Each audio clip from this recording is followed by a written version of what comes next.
Asia কাপের ফাইনালের পথে এগিয়ে যাওয়ার লক্ষ্যে কাল ভারত চ্যালেঞ্জ নেবে বাংলাদেশ। টিম ইন্ডিয়াকে হারানোর সুযোগ দেখছেন সিমন্স। পরপর দুদিন ম্যাচ থাকায় অসন্তোষ। ভারত আগে কি করেছে সেটা তখন কোনো কাজে আসে না। ম্যাচের দিন ওই 3.5 ঘন্টায় কি হলো সেটাই আসল।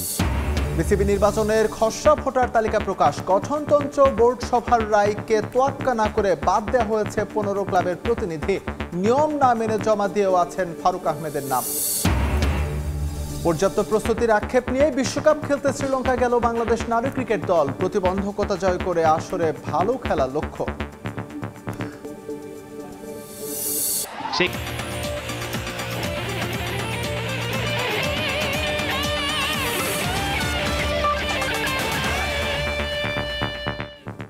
শুরুতে এশিয়া কাপ প্রসঙ্গ। এশিয়া কাপের বিগ ম্যাচে মাঠে নামতে যাচ্ছে বাংলাদেশ। প্রতিপক্ষ আসরের সব থেকে শক্তিশালী দল ভারত। এই ম্যাচ জিতলে ফাইনালে এক পা দিয়ে ফেলবে লিটন দাসের দল। টাইগাররা সমীহ পাচ্ছে মেন ইন ব্লুদের কাছ থেকেও। দুবাই আন্তর্জাতিক ক্রিকেট স্টেডিয়ামে ম্যাচ শুরু বাংলাদেশ সময় রাত 8:30টায়। বিস্তারিত সাব্বির মিথুনের রিপোর্টে।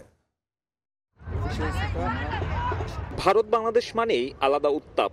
রাজনৈতিক কারণ আছে, বৈশ্বিক মঞ্চে দুদলের ক্লোজ কিছু ম্যাচও আরেকটা কারণ। তবে ভারতের বিপক্ষে টি-20 ফরম্যাটে শক্তিমত্তায় বহু গুণে পিছিয়ে টাইগাররা। 17 দেখায় মাত্র 1 জয়, তাও বছর 6 আগে। তবুও ক্রিকেটটা যেহেতু অনিশ্চয়তার খেলা, দুবাইতে সব পরিসংখ্যান একপাশে রেখেই খেলতে নামবেন লিটনরা। সব দলেরই ভারতকে হারানোর সক্ষমতা আছে। খেলাটা হয় একটা নির্দিষ্ট দিনে। ভারত আগে কি করেছে সেটা তখন কোনো কাজে আসে না। ম্যাচের দিন ওই 3.5 ঘন্টায় কি হলো সেটাই আসল। আমরা আমাদের সেরাটা খেলবো, ভারতের ভুলের অপেক্ষায় থাকবো। এভাবেই ম্যাচ জেতা যায়। বাংলাদেশকে আত্মবিশ্বাস যোগাবে তাদের সাম্প্রতিক ফর্ম। শ্রীলঙ্কাকে হারিয়ে মোমেন্টাম আছে টাইগার শিবিরে। টপ অর্ডার রান পাচ্ছে, রানে ফিরেছেন তাওহিদ হৃদয়। তাই তো সমীহ জানাচ্ছে টিম ইন্ডিয়া। আমরা বাংলাদেশকে সম্মান করি। তারা এখন টি-20তে উন্নতির পথে আছে। শুরুর দিকে কয়েকজন আক্রমণাত্মক ব্যাটসম্যানও আছে। তাদের মোস্তাফিজ একজন চ্যাম্পিয়ন, সে অনেক দিন ধরে খেলছে, একজন খুব দক্ষ বোলার। আমি মনে করি কেউ যদি আন্তর্জাতিক পর্যায়ে দীর্ঘ সময় ধরে এত ভালো করে এবং এরপর আইপিএলে গিয়েও খুব ভালো পারফর্ম করে, সেটা অবশ্যই প্রশংসনীয়। আমরা এই চ্যালেঞ্জটার দিকে তাকিয়ে আছি। দুবাইয়ের মন্থর উইকেটে দায়িত্বটা বেশি মোস্তাফিজ শেখ মেহেদির ওপর। উইকেটের আচরণ এ দুজনেরই পক্ষে, তবে পার্থক্য গড়ে দিতে পারে ফিল্ডিং। দুবাই আউটফিল্ডে ফিল্ডিং করাটা কঠিন। পাকিস্তানের বিপক্ষে প্রায় 1 হালি সহজ ক্যাচ হাতছাড়া করেছে ভারত। মেন ইন ব্লুদের ওই ভুলগুলোই ম্যাচে এগিয়ে দিতে পারে বাংলাদেশকে। জেমস প্যামেন্টের অধীনে ফিল্ডিং সেশনে বাড়তি ঘাম ঝরিয়েছে টিম টাইগার। লিটনের চোট নিয়ে গুঞ্জন থাকলেও টিম ম্যানেজমেন্ট আশাবাদী টাইগার অধিনায়ককে নিয়ে। পেশির টানে যদিও এই ব্যাটার নিজের ব্যাটিং অনুশীলন করতে পারেনি পুরোপুরি। ভারতের বিপক্ষে টস ভাগ্যটাও হবে গুরুত্বপূর্ণ। দুবাইয়ের থেকে সাব্বির মিথুন, সময় সংবাদ।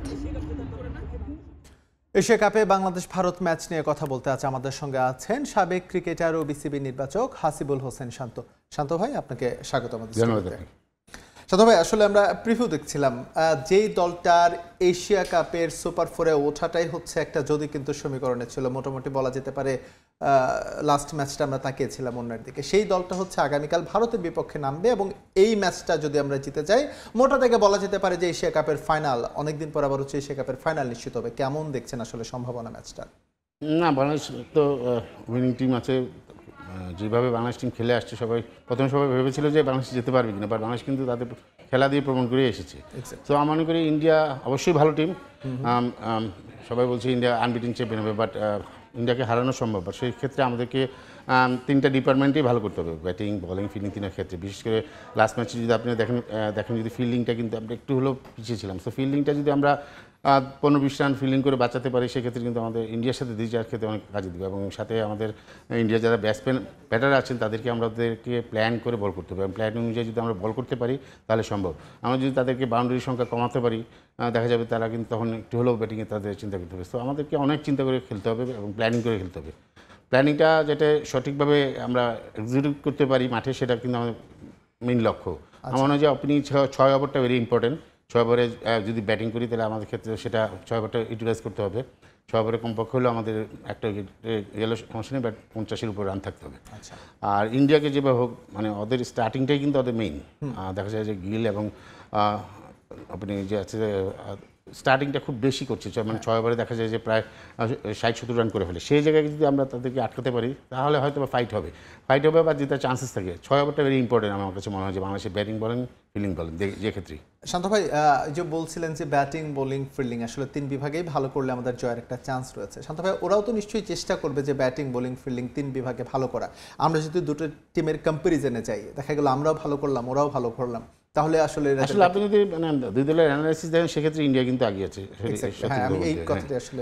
জাসপ্রীত বুমরা আছে, পান্ডিয়া আছে, তারপর আপনার স্পিনার আছে, কুলদীপ যাদব চমৎকার বোলিং করছেন। তো তাদেরকে আমাদের খেলতে হলে একটু বুঝে শুনে খেলবে, বিকজ আপনি যদি দেখেন তাদের সবগুলি খেলাতে কিন্তু তাদেরকে খেলতে অন্যান্য টিমের ব্যাটাররা কিন্তু অনেক সমস্যাগ্রস্ত হয়েছে। সো আমার মনে হয় যে তাদেরকে যদি আমরা মানে বল কাউন্ট করে খেলি এবং দেখা যায় যে আমরা যদি অনেক ক্ষেত্রে দেখা যায় আমরা জোর করে মারতে যাই, যে বলগুলি মারা নয় কঠিন বলগুলি, সেগুলোকে একটু যদি আমরা মানে ভালো করে চিন্তা করে খেলি তাহলে চান্স থাকবে আসলে।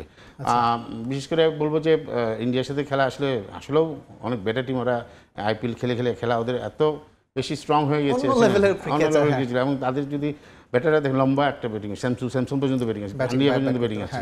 তো সেই ক্ষেত্রে আমাদের কিন্তু ব্যাটারদেরকে অবশ্যই বলার দিকে একটা রান দিতে হবে যেটা ডিফেন্ড করা যায়।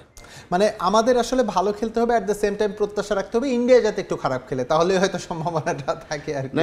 সত্যি বলতে ইন্ডিয়া আসলে ভালো টিম, সেক্ষেত্রে আমাদেরকে ওদের চেয়ে ভালো ক্রিকেট খেলতে হবে, আদারওয়াইজ চান্সেস খুবই লেস। তো সেই ক্ষেত্রে অবশ্যই মানুষকে অনেক চিন্তার বিষয়। শান্ত ভাই আমাদের সামর্থ্যটা যদি দেখি ব্যাটিং, আপনি ব্যাটিং এর কথা বারবার বলছিলেন, আমরা দেখা যায় যে অ্যারাউন্ড 150-160 এরকম রানই কিন্তু টি20তে করে থাকে। এবং ইন্ডিয়ার এগেনস্টে যে আমরা একটা জয় পেয়েছিলাম 2019 সালে সম্ভবত, সেই ম্যাচটা 148-এ ইন্ডিয়াকে আমরা আটকে ফেলতে পেরেছিলাম বলেই সেই ম্যাচটা আমরা জিতেছিলাম 7 উইকেটের বড় ব্যবধানে। এই ম্যাচটা তো বোলারদের হয়ে একই টার্গেটটা থাকবে কিনা যে ইন্ডিয়াকে যত সম্ভব, যদি হচ্ছে ইন্ডিয়া আগে ব্যাট করে যত সম্ভব হচ্ছে দ্রুত বেঁধে ফেলা, সেই টার্গেটটা নিতে হবে কিনা? অবশ্যই আসলে টচও একটা ফ্যাক্টর আছে। দেখা যাচ্ছে আপনার টচে যারা মানে উইন করছে তারা কিন্তু আগে ফিল্ডিংয়ে নিচ্ছে, পরে কিন্তু ব্যাটিংটা ইজিয়ার হয়ে যাচ্ছে। টচটা একটা ফ্যাক্টর আছে। আর যদি আগে ব্যাটিং করে অবশ্যই যত লেস সম্ভব, যত কম রানে সম্ভব ইন্ডিয়াকে আটকানো বেটার হবে। সো আমার মনে হয় যে 150-60-এর মধ্যে যদি আমরা করতে পারি তাহলে আমরা ফাইট করতে পারবো। আচ্ছা, ইন্ডিয়াকে যদি আটকাতে পারি, কারণ আমরা লাস্ট ম্যাচটা পাকিস্তানের এগেনস্টও দেখলাম, মানে ম্যাচটা মোটামুটি হেসে খেলে জিতেছে, যদি 170 আপ টার্গেট ছিল কিন্তু হেসে খেলে জিতেছে। সুতরাং ইন্ডিয়াকে যদি আমরা অল্প ব্যবধানে আটকাতে পারি সেক্ষেত্রে আমাদের চান্সেসটা বেশি থাকে। এই অল্প ব্যবধানে আটকানোর জন্য বোলারদের যে ভূমিকা, আপনি যদি বলেন লাস্ট ইনিং কম্বিনেশনটা আপনি রাখবেন কিনা বোলিং এর ক্ষেত্রে, নাকি হচ্ছে এখানে আপনি যদি শরীফুলের বোলিং দেখেন লাস্ট দুটো ম্যাচ খেলেছে এশিয়া কাপে, দুটোতে কিন্তু প্রায় 50 রান দিয়েছে আর একটা 49 রান দিয়েছে। তো সেক্ষেত্রে এবং উইকেটও মানে একটা দুটো পেয়েছেন, সেক্ষেত্রে মনে হয় যে এখানে একটা চেঞ্জেস দরকার আছে। আচ্ছা, ইন্ডিয়া জায়গায় সাকিব এর কথা যদি বলি, সাকিব কিন্তু ভালোই বোলিং করেন ইন্ডিয়ার এগেনস্টে, তার 7 উইকেট আছে। সেই ক্ষেত্রে হিসাব করলে এই জায়গায় সাকিব আসতে পারে, সাকিবকে চেঞ্জ শরীফুলের জায়গায় সাকিবকে খেলানো যেতে পারে, রাইট। আচ্ছা, নাসুমকে নিয়ে হচ্ছে কোনো রকমের কোনো ই করবেন কিনা, বা হচ্ছে এই জায়গাটাতে ইন্ডিয়া আসলে সবসময় দেখেন স্পিনে কিন্তু অনেক বেটার ব্যাটিং করে। সো সেই ক্ষেত্রে আমার মনে হয় যে পেস বোলার থাকাই ভালো। আচ্ছা, মোস্তাফিজ অসাধারণ বল করেছে। আমরা যদি লাস্ট ম্যাচটার কথা বলি, কিন্তু ইকোনমি রেটের দিকে যদি একটু খেয়াল করি তাহলে সেই জায়গাতে মোস্তাফিজ হয়তো শীর্ষ 5-এর 3 নম্বরে রয়েছে এশিয়া কাপে সোফার এখন পর্যন্ত পারফরমার যারা রয়েছে, ইকোনমি রেটটা একটু বেশি। আবার ওই দিক থেকে যদি বিবেচনা করি সাকিব এবং হচ্ছে নাসুমের ইকোনমি রেটটা বেশি। আমাদের যেহেতু ইকোনমি একটা ফ্যাক্টর হয়ে যাচ্ছে, এই মানে সবকিছু মিলে গিয়ে টিম ম্যানেজমেন্ট একটু প্রেশার এখানে আসলে কাকে, ইন্ডিয়ার সাথে সবসময় প্রেশারে থাকবে, সব টিমই প্রেশারে থাকে, সব বাংলাদেশেও প্রেশারে থাকবে। বাট মোস্তাফিজের আপনি যদি বিগত ম্যাচগুলি দেখেন, ডেথ ওভারে কিন্তু চমৎকার বোলিং করছেন, উইকেটও পাচ্ছেন এবং রানও কম দিচ্ছেন। সেক্ষেত্রে আমি বলবো যে মুস্তাফিজের এই ধরনের টিমের সাথে যদি ইকোনমি 8-7 থাকে খুবই ভালো। তো 7টা মনে হয় খুব টাফ হবে, 8-এর মধ্যে রাখতে পারলে খুবই ভালো হয়। লাস্ট ম্যাচে সাইফ রান পেয়েছে, তাহজুদা দুর্দান্ত একটি ইনিংস খেলেছে, সবকিছু মিলে ব্যাটিং পজিশনে কি কোনো রকমের কোনো না আমার এখন কোনো সুযোগ আছে? সুযোগ আপনি নিজে বলেন, সুযোগ আসলে নেই। আপনি শামীম পাটোয়ারি কিন্তু ওই জায়গায় পারফর্ম করে ফেলেছে, জাকির আলী অনেক পারফর্ম করছে। তো ওইখানে আসলে মিডল চেঞ্জ করার মতন আমি দেখছি না। মেহেদি মিরাজ তো ভালো বোলিং করেছেন লাস্ট ম্যাচে, সো সেক্ষেত্রে এই কম্পিটিশনে থাকার চান্সেস বেশি। আর তানজিদ তামিমকে একটু রান করতে হবে, একটা ম্যাচে রান করার পর সেকেন্ড ম্যাচে কিন্তু সে রান করতে পারেনি। তো এই ম্যাচটা ইন্ডিয়ার সাথে কিন্তু তানজিদ তামিমকে অবশ্যই একটা ফ্যাক্টর হয়ে দাঁড়াবে। তামিম যদি রান করতে পারে তাহলে আমাদের ভালো একটা সুযোগ থাকবে ভালো একটা স্কোর করার জন্য। শান্ত ভাই, আমরা যদি একটু ফুটবল দিয়ে যদি উদাহরণ দিই, যে কোনো একটা অপোনেন্টের এগেনস্টে লাইক আর্জেন্টিনা বা হচ্ছে আমরা যদি এখন ইন্টার মায়ামির কথা বলি, মেসিকে আটকানোর জন্য হচ্ছে স্পেশাল কিছু প্ল্যান থাকে, কিন্তু আমরা যদি ইন্ডিয়া টিমটার দিকে তাকাই সবাই মেসি, আমরা আসলে কারে আটকাবো, কাকে নিয়ে প্ল্যান করব? বেসিক্যালি দেখা যাচ্ছে ওর স্ট্রাইক রেট 197। হ্যাঁ, তো অভিষেক শর্মার স্টার্টটা কিন্তু অনেক ইম্পর্টেন্ট। ও কিন্তু যার ধরুন সমঙ্গিল কিন্তু তার যে ন্যাচারাল খেলা সেখান থেকে সে একটু স্লো খেলছেন, যাই তো অভিষেক শর্মার জন্য অভিষেক শর্মা যেভাবে স্টার্ট করেন সেটা যদি আমরা আটকাতে পারি, আর্লি তার উইকেটটা নিতে পারি, তাহলে কিন্তু ইন্ডিয়া একটু হলেও বেশি পড়বে। তারপর ইন্ডিয়া ব্যাটিং লাইনে অনেক লম্বা, আমাদেরকে অনেক অনেক বেশি খাটতে হবে এই খেলার জন্য, আমাদেরকে অনেক মনোযোগী থাকতে হবে। ওই ভালো কথা বলেছেন শান্ত ভাই। আমাদের মনে হয় আসলে ওরা কতটা শক্তিশালী সেটা নিয়ে না ভেবে নিজেদের কি আছে সেটা নিয়ে আমরা অ্যানালাইসিস করতে পারি। আমরা যদি বেস্ট স্ট্রাইক রেটের কথা বলি, আপনিও স্ট্রাইক রেটের কথা বলছিলেন, সোফার এখন পর্যন্ত যে স্ট্যাটটি রয়েছে এশিয়া কাপে আমরা দেখছি বাংলাদেশের 20 নম্বর ব্যাটসম্যান হিসেবে লিটন দাস ওই তালিকাতে রয়েছে, সম্ভবত 130-এর কাছাকাছি স্ট্রাইক রেট। আপনি অভিষেক শর্মার কথা বলছিলেন, প্রায় 200 স্ট্রাইক রেটে ব্যাট করে থাকে, সেখানে বাংলাদেশের পজিশন একজনই প্রতিনিধিত্ব করছে 20-এ, তার নাম্বার হচ্ছে 20। আসলে এই জায়গাটা আসলে কি করা যেতে পারে? আমরা পাওয়ার হিটিং কোচ দিয়ে কাজ করালাম, অনেক কিছু করালাম, টি-20তে আসলে স্ট্রাইক আসলে আপনি যেটা পাওয়ার হিটিং কোচ নিয়ে আসেন এত তাড়াতাড়ি তো সম্ভব না, একটু সময় লাগে সব কিছু ক্ষেত্রে। আমার মনে হয় যে আমাদের যে ঘরোয়া যে ক্রিকেট স্ট্রাকচার যে নতুনভাবে তৈরি হচ্ছে সেটা যদি সঠিকভাবে আমরা ইউটিলাইজ করতে পারি, সেটা দেখা যাবে যে নতুন অনেক প্লেয়ার আসবে যাদের স্ট্রাইক রেট অনেক ভালো থাকবে। আমি মনে করি লিটন এখন যে ক্রিকেটটা খেলছেন সেটা যদি লাস্ট ম্যাচে যদি দেখেন 15 বলে 22-23 রান করেছেন, বাট ভেরি ইম্পর্টেন্ট রান করছে, সেটাকে যদি উনি ক্যারি করে নিয়ে যেতে পারতেন তাহলে আরও বেটার হতো। সো আমার মনে হয় যে লিটনের ব্যাটিংটা যতক্ষণ উনি উইকেটে থাকবেন চেষ্টা করে, যদি উনি লম্বা সময় থাকতে পারেন তাহলে টিমের জন্য অনেক ভালো। সেক্ষেত্রে আমি লিটনের উইকেটে থাকাটা ভেরি ইম্পর্টেন্ট। উইকেটে থাকলে কিন্তু লিটন রান করতে পারবেন।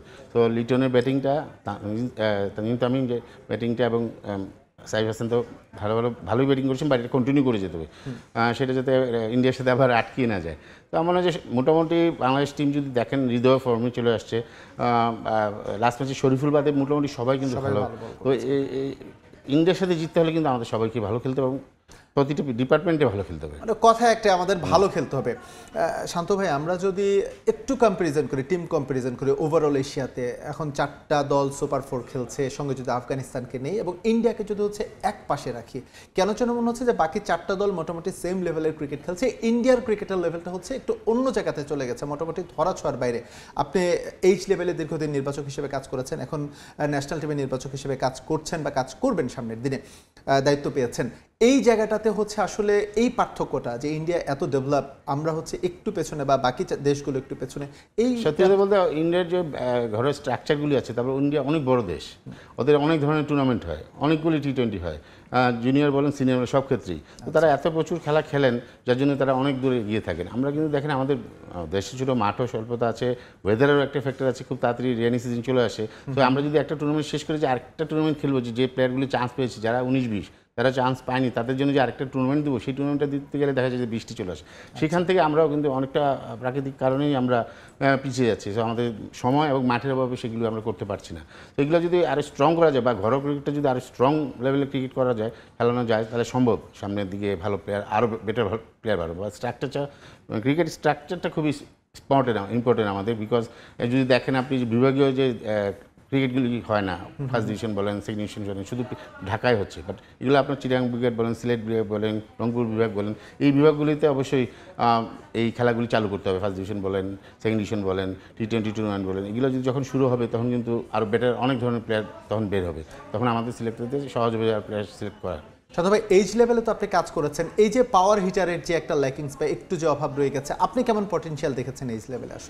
আসলে আমরা সত্যি কথা বলতে যে বাইবর্নে কিন্তু আমরা অতটা স্ট্রং না। সো আমাদেরকে মানে স্ট্রেংথের কাজ অনেক বেশি করতে হয়, জিমের কাজ করতে হয়। সো প্রপার যে ট্রেনার বা আপনি যে জিনিসটা প্রপার যে কাজটা শরীরের যে ফিজিক্যাল ফিটনেসের যে দরকার, শুধু ওই টুর্নামেন্টগুলিতেই সেগুলো দিচ্ছেন ট্রেনার, বাট যখন খেলা শেষ হয়ে যাচ্ছে তখন কিন্তু তারা সেই ট্রেনার পাচ্ছেন না বা সেই ফুডটা পাচ্ছেন না। সো এইগুলো অনেক ব্যাপার আছে যেগুলো আসলে একটা লং টার্ম প্রসেস, মানে এটা আসলে কি বলবো, আর্থিক একটা ব্যাপার আছে, সেই ক্ষেত্রেও আমরা পিছিয়ে যাচ্ছি। তো আমার মনে হয় যে এইগুলো আসলে অনেক লম্বা সময়ের ব্যাপার, এগুলো কালচারটা একটু চেঞ্জ করে দরকার। যারা ক্রিকেট খেলছেন তাদেরকে তাদের ফিটনেসের ব্যাপারে পুরো বাংলাদেশে আসলে এই জিনিসগুলি ছড়িয়ে দিতে হবে, যাতে তারা ইজিলি পায়। ফিটনেস করার জন্য যে ট্রেনিংটা দরকার, যে টিচিংটা দরকার, সেই টিচিংটা যদি পায় তাহলে অবশ্যই আমরা মানে একদম ছোটো লেভেল থেকে সেই কাজগুলি করে আনতে পারবো। কারণ আপনার একটা বয়সে 17 বছরের বয়সের ছেলে যে ধরনের জিম করবে সিনিয়র প্লেয়ার কিন্তু অন্যরকমের জিম করবে। তো 17 বছরের প্লেয়ারের যে জিমটা দরকার, যে ফিজিক্যাল ট্রেনিংটা দরকার, সেটা সঠিকভাবে তাদের জানতে হবে। আচ্ছা, তো ওভারঅল সবকিছু যদি বলি, আমরা যদি সাম আপ করি যে আসলে কালকের ম্যাচে মানে প্লেয়ার অফ দ্য ওয়াচ বা যেটা বলি আমরা, যে মানে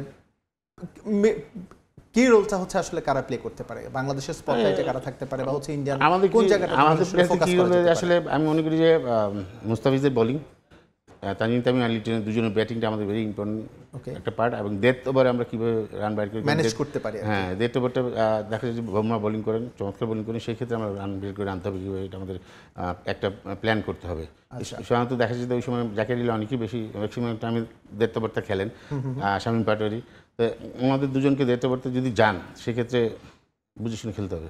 ডেথ ওভার ম্যানেজমেন্ট একই সঙ্গে হচ্ছে মোস্তাফিজের বোলিংটা, সবকিছু মিলে যদি আমরা ভালো করতে পারি একটা প্রত্যাশা করা যায়। ধন্যবাদ শান্ত ভাই আমাদের স্টুডিওতে যুক্ত হওয়ার জন্য। আমাদেরও প্রত্যাশা থাকবে বাংলাদেশ কালকে ভারতকে হারাবে। ধন্যবাদ। আমরা কথা বলছিলাম জাতীয় দলের সাবেক ক্রিকেটার ও বিসিবি নির্বাচক হাসিবুল হোসেন শান্তর সঙ্গে। আগামীকাল বাংলাদেশের যে ডু অর ডাই না, অনেক সম্ভাবনা একটা ম্যাচ, যে ম্যাচে বাংলাদেশ জিতলে হয়তো বা ফাইনাল নিশ্চিত হয়ে যাবে, তার চুলচেরা বিশ্লেষণ করছিলেন তিনি। যাব পরের সংবাদে। একদিন পিছিয়ে প্রকাশ করা হলো আসন্ন বিসিবি নির্বাচনের খসড়া কাউন্সিলর তালিকা। গঠনতন্ত্র ও বিসিবির বোর্ড মিটিংয়ের রায়কে তোয়াক্কা না করে বাদ দেওয়া হয়েছে 15টি ক্লাবকে। নির্ধারিত সময়ের পরে কাউন্সিলর আবেদন জমা দিলেও খসড়া তালিকায় নাম আছে সাবেক সভাপতি ফারুক আহমেদের। কাউন্সিলরশিপ বিষয়ে আগামীকাল আপিল করার সুযোগ পাবেন ভোটাররা। নতুন বিতর্কের জন্ম দিয়ে প্রকাশ করা হয়েছে বিসিবি নির্বাচনের খসড়া ভোটার তালিকা, যেখানে 6 জেলার কাউন্সিলর না থাকা 15 ক্লাবকে বাদ দেয়া জন্ম দিয়েছে প্রশ্নের। দেশের প্রতিটি জেলা ও বিভাগে অ্যাডহক কমিটি থাকলেও নরসিংদী, সিলেট, সিরাজগঞ্জ, বগুড়া, নওগাঁ ও পাবনা জেলা থেকে দেয়া হয়নি কোনো কাউন্সিলর। কী কারণে এই 6 জেলা থেকে কাউন্সিলর রাখা হয়নি তা নিয়ে কোনো ব্যাখ্যা দেয়নি বোর্ড কিংবা নির্বাচন কমিশন।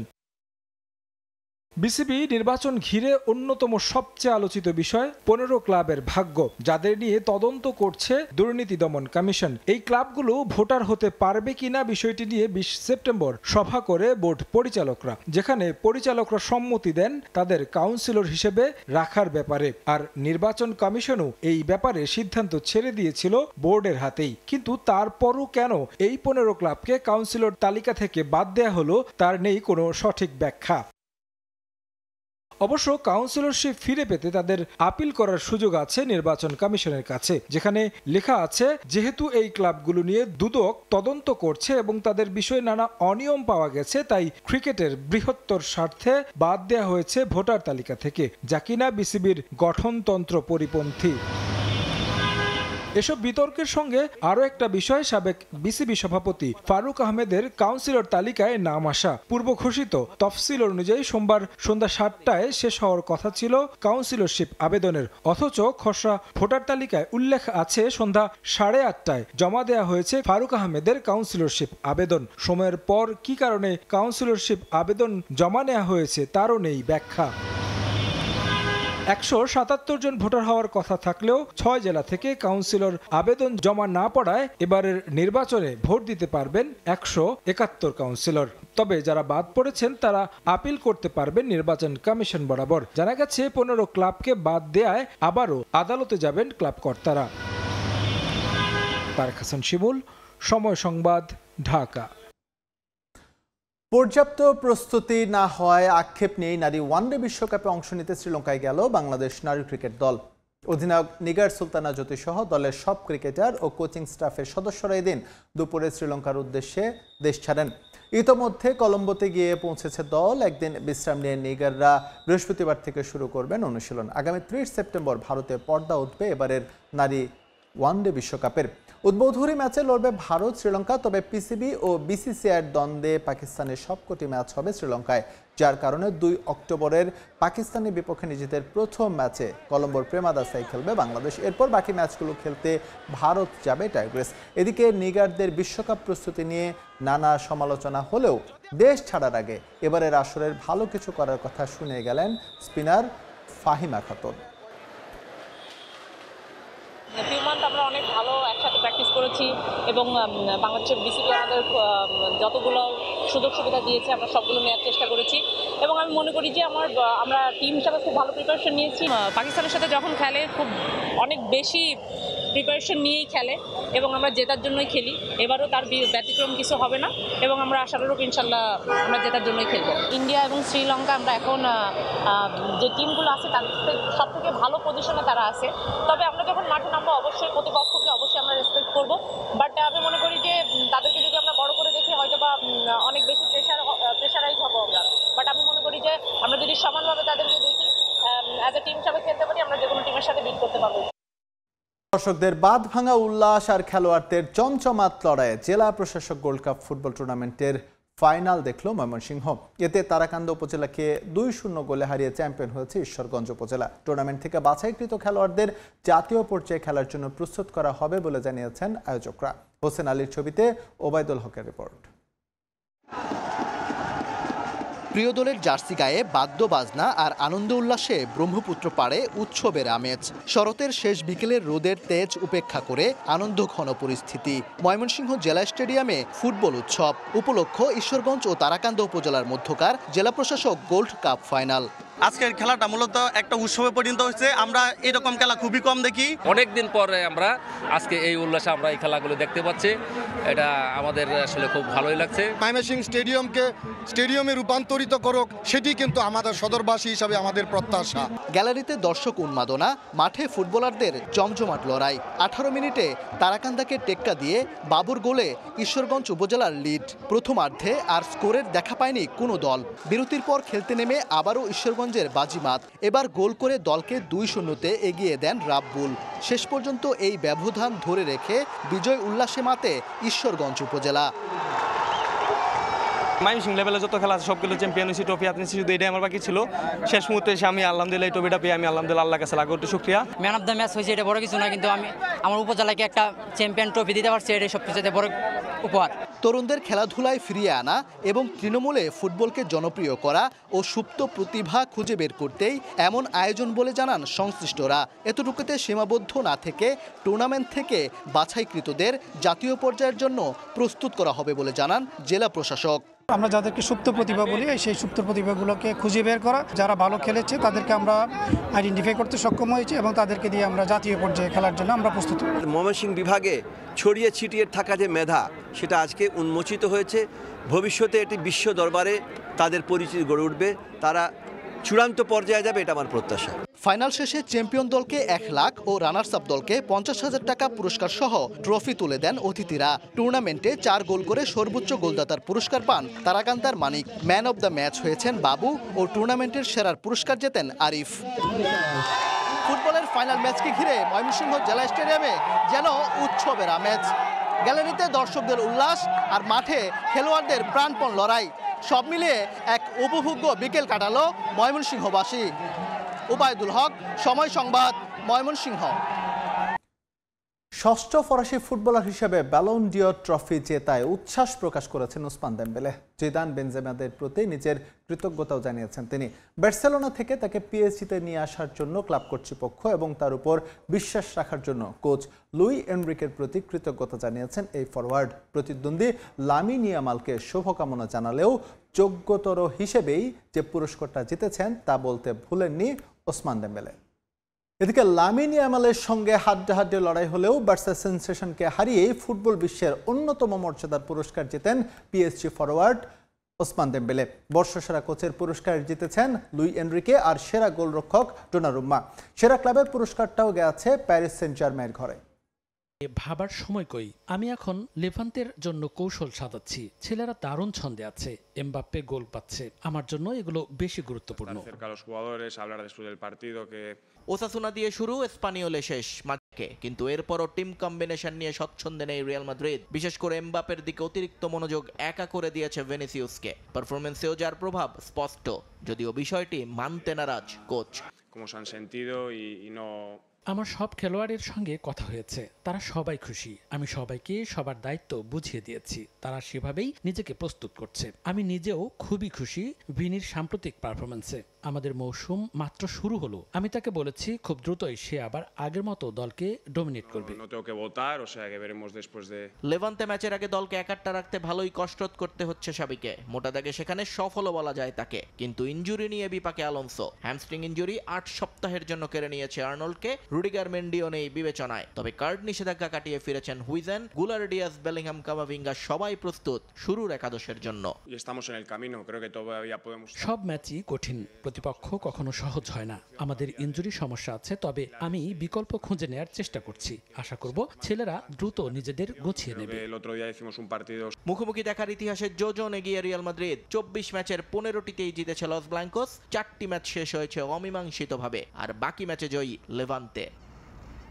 নিয়ন মুহাইমিন, সময় সংবাদ। দেখছেন খেলার সময়, সঙ্গেই থাকুন।